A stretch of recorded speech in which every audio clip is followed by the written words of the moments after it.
Keskaegsed käsitööliste ühingud ehk tsuntid ja kaupmeeste ühingud ehk gildid ning mustpeade vennaskond tegutsesid 14. sajandist kuni nende likvideerimiseni 1920–1922. Keskaja ühiskonnas oli neil ühingutel tähtis roll pakkuda oma liikmetele turvalisust, kaitsta nende ametialaseid ja religioosseid huve ning korraldada seltsi elu. Tutvustan teile lähemalt mustpeade vennaskonda, vallaliste kaupmeeste ja kaupmehesellide gilditaolist koondist, mis asutati 1399. aastal. Liikmeks võeti vastu alates 18. aastast. Kui kaupmees abiellus, suundus ta suurgildi. Vennaskonna maja asub Tallinnas Pikal tänaval ja põhiliselt baltisaksa päritolu Eesti kodanikest koosnev ühendus tegutseb tänapäevani. Vennaskonna kaitsepühak on mustanahaline püha Mauritius.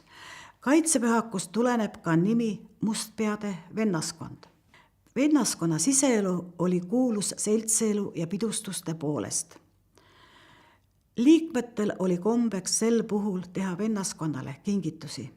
Kingituste hulka kuulub ka haruldane nõndanimetatud hirvejalg, mille sisse asetati klaaspokaal. Pokaalist joodi pidustuste ajal veini, aga ka õlut.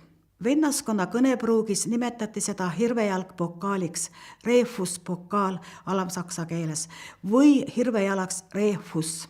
Pokaali silmatorkav nimekuju tuleneb legendist.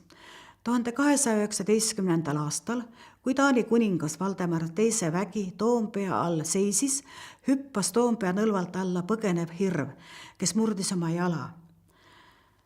Nõlva kutsutakse refussi nõlvaks ja sellest nimest tuletati ka Tallinna varasem nimi Reeval.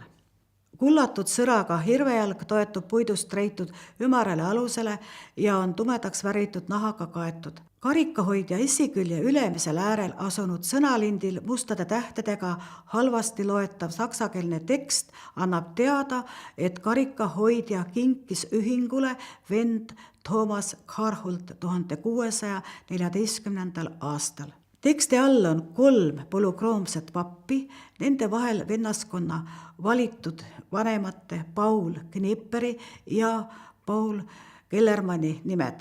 Muuseumi kogus on hoiul veel vanemad 1580. aastasse kuulunud 2 hirvejalgkarikat. Teadaolevalt kasutati hirvejalgu karikahoidjatena ka varasemalt.